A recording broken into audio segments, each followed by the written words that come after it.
Hello दोस्तों, welcome to my YouTube channel Math Power Break Easily में आप सभी का बहुत बहुत स्वागत है। आज हम लोग नेक्स्ट क्वेश्चन सॉल्व करने वाले हैं जो कि प्रीवियस ईयर का है बोर्ड एग्जाम का। तो ध्यान से देखिएगा। पहले इसमें देखो क्या बोला है, 1 0 जो है ऑफ द क्वाड्रेटिक पॉलिनोमियल। 1 0 जो है हमको दिया हुआ है क्वाड्रेटिक पॉलिनोमियल, 1 0 दिया हुआ है क्वाड्रेटिक पॉलिनोमियल 2x। तो यानी 1 0 जो दिया है हमको, वो क्या दिया हुआ है, 1 0 जो हमको है, यानी मान लेते हैं वो हमारा बीटा है। 1 0 जो है हमको, जीरो जीरोस नहीं है, जीरो है। तो 1 0 जो है हमको दिया है 1/2। ठीक, तो 1 0 हमको 1/2 दिया हुआ है। ठीक है, अब क्या करना है, हमको दूसरा जो है वो फाइंड करना है, दूसरा जीरो फाइंड करना है, और साथ साथ में हमको इस गामा की वैल्यू भी फाइंड करनी है, यहाँ पर जो इक्वेशन में दी हुई है। ये हमारी इक्वेशन है, ये हमारी इक्वेशन है। तो इक्वेशन हमारी क्या है, लिख लेते हैं 2x² + 3x प्लस गामा। ठीक है, तो ये हमारी इक्वेशन दी हुई है और हमको इसकी वैल्यू और हमारी जो अल्फा की ये वैल्यू वो फाइंड करनी है। तो अल्फा की वैल्यू और गामा की वैल्यू फाइंड करनी है। तो अब देखो, हम पहले लगाएंगे alpha plus beta minus b/a।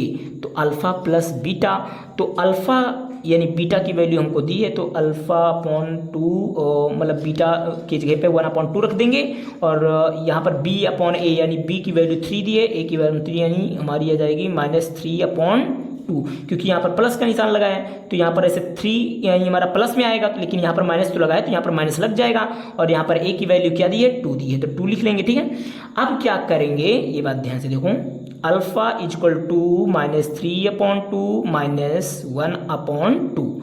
अब इन दोनों का एलसीएम लेंगे, तो वही एलसीएम लेंगे। तो अब यहाँ पर 2 2 आ गया है, तो ऊपर ऊपर को सिर्फ प्लस कर देना है। तो यहाँ पर -3 -1 आ जाएगा। ठीक है, तो यहाँ पर क्या आ जाएगा, -4/2, और इसको कट करेंगे तो यहाँ पर हमारा -2 आ जाएगा। ठीक है, तो -2 आ जाएगा, तो यानी अल्फा की वैल्यू हमारी जो आई है वो -2 आई है। अल्फा की वैल्यू क्या आई है, -2 आई है। अब अल्फा बीटा का फॉर्मूला लगाते हैं, अल्फा बीटा का फॉर्मूला लगाते हैं। और अल्फा बीटा का फॉर्मूला होता है ये एक बार लिख देते हैं, C/A होता है। ठीक है, तो C/A होता है। तो अब क्या करेंगे, अल्फा बीटा यानी अल्फा की जगह पर हम क्या रखेंगे, अल्फा की वैल्यू -2 आई है और मल्टीप्लाई में है बीटा, तो बीटा को 1/2 से मल्टीप्लाई कर देंगे। और C की वैल्यू क्या दी है, गामा। C की वैल्यू क्या दी है, गामा, अपॉन A की वैल्यू क्या दी है, A की वैल्यू दी है हमारी 2। ठीक है, A की वैल्यू दी है हमारी 2। अब क्या करेंगे, इसको इससे कट करेंगे, तो यहाँ पर हमारा -1 आ जाएगा, -1 अपॉन ये हो जाएगा गामा/2। और लेकिन यहाँ पर जब मल्टीप्लाई होगा तो -2 = गामा, यानी जो गामा की वैल्यू आई वो इतना आया और जो अल्फा की वैल्यू आई वो इतना आई। तो अदर जो है, अदर जीरो ये है, और जो हमको गामा की वैल्यू फाइंड करनी थी वो ये है। तो आशा करता हूँ आप लोगों को एकदम अच्छे से और क्लियरली समझ में आ गया होगा।